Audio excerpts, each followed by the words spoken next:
Good morning Faith Grow families! This is Finnegan. Welcome to our Bible study of the week. The big idea for today's study will be: we have a responsibility to keep this world clean and all of God's creatures safe. How many of you have one of these for your home?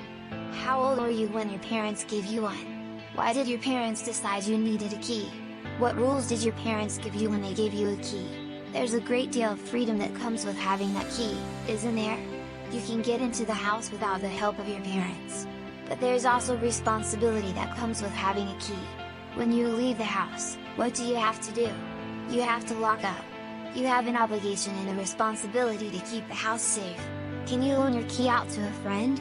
No. You also have a responsibility to keep the key to yourself and not to let your copy or any others get out. Your family's safety and possessions depend on that.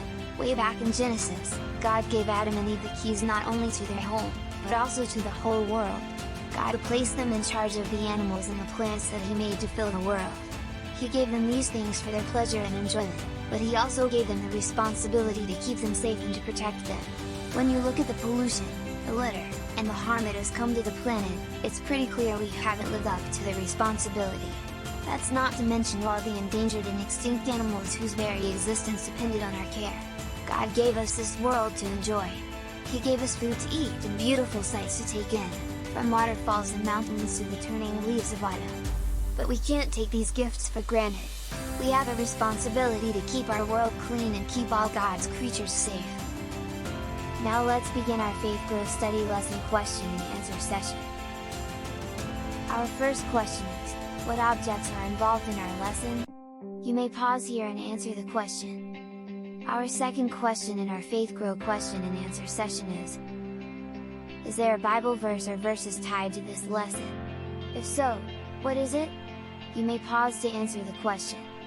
Our third question in our Faith Grow question and answer session is: what is the big idea of the study lesson? You may pause to answer the question. Our fourth question in our Faith Grow question and answer session is: what is the lesson to be learned with the object or objects involved in this study? You may pause the video to answer the question. Our fifth question in our Faith Grow question and answer session is: as Christians, what is the message we need to carry out of this study to impact others? You may pause video to answer the question. If you enjoy our YouTube Bible Study Resource channel, please hit that like button below.